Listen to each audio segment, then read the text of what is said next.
رب اشرح لی صدری ویسر لی امری واحلل عقدۃ من لسانی یفقہوا قولی۔ دنیا میں اس وقت ہم دیکھتے ہیں کہ دو طرح کے نظریے بہت عام ہیں۔ مرد اور عورت کا جو باہم تعلق ہے، اس سلسلے میں ایک نظریہ تو یہ ہے کہ اسے بغیر کسی قانون، بغیر کسی پابندی اور بغیر کسی بندش کے ہونا چاہیے، جو عموماً مغرب کا جدید نظریہ ہے اور جس کا دوسرا نام آزادی سبسکرائب کیجیے ہمارا چینل اور دبائیے اس بیل آئیکن کو تاکہ آپ کو ریگولر نوٹیفیکیشنز اور اپڈیٹس مل سکیں۔ رکھا گیا ہے۔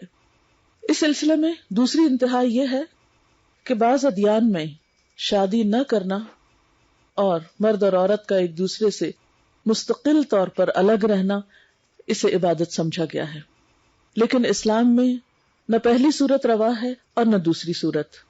نہ تو اسلام یہ کہتا ہے کہ بغیر کسی پابندی کے، بغیر کسی ذمہ داری کے مرد اور عورت کا تعلق ہو، اور نہ ہی یہ چاہتا ہے کہ وہ ان دونوں کے درمیان ایسا کوئی تعلق ہو ہی نہ، کیونکہ یہ بھی ایک بالکل غیر فطری بات ہے۔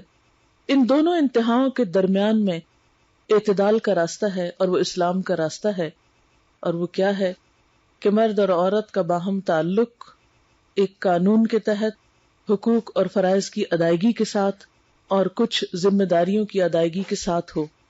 پہلے نظریے کو اگر ہم دیکھیں کہ مرد اور عورت کے درمیان کوئی قانونی معاہدہ نہ ہو اور اس کے بغیر دونوں ایک دوسرے کے ساتھ رہے، جب تک دل چاہے ساتھ رہے، اور جب دل بھر جائے وہ ایک دوسرے کو چھوڑ جائیں، یہ طریقہ انسانیت کا طریقہ نہیں ہے۔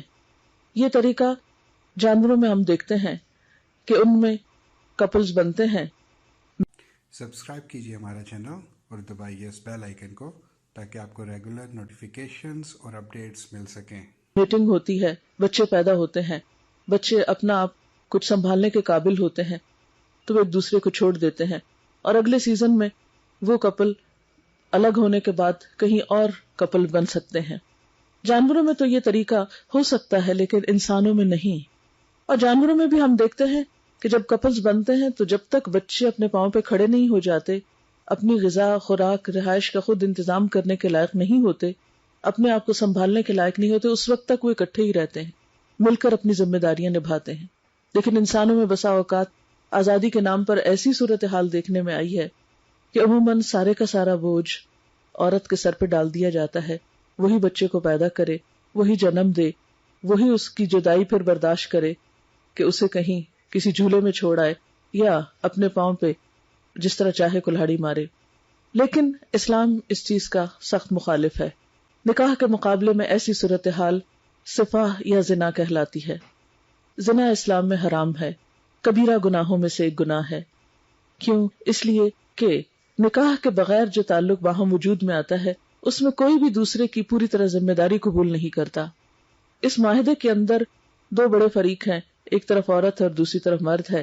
اسلام میں جب نکاح ہوتا ہے تو اس موقع پر اللہ تعالیٰ کو بھی گواہ بنایا جاتا ہے، اور گواہ بنا کر اس بات کا عہد کیا جاتا ہے کہ ہم ایک دوسرے کے حقوق و فرائض ادا کریں گے، اور اس کے ساتھ ساتھ بندوں کو بھی گواہ بنایا جاتا ہے، کیونکہ اسلام میں خفیہ نکاح نام کی کوئی چیز نہیں، اس کا اعلان کرنا پڑتا ہے۔ شادی کے موقع پر گواہ ہوتے ہیں، ولی ہوتا ہے۔ یہ ساری صورتحال اس لیے کہ دونوں کو ایک دوسرے کے حقوق ادا کرنے کے لیے پابند کیا جائے۔ مرد ایک عورت سے بغیر کسی ذمہ داری کے نبھائے فائدہ نہ اٹھائے، وہ عورت کو پوری طرح پروٹیکشن دے، اپنے گھر میں لائے، عزت دے، اور پھر ان سے آگے جو نسل جنم لے اس کو پروان چڑھانے میں مرد پوری طرح کا شریک ذمہ داری ہو۔ یہ نہیں کہ بچہ پیدا ہونے کے بعد عورت سنگل پیرنٹ کے نام سے ساری مصیبت جھیلتی رہے۔ اور اس میں دونوں کو ایک دوسرے کے حقوق ادا کرنے کے لیے بہت طرح پابند بھی کیا گیا۔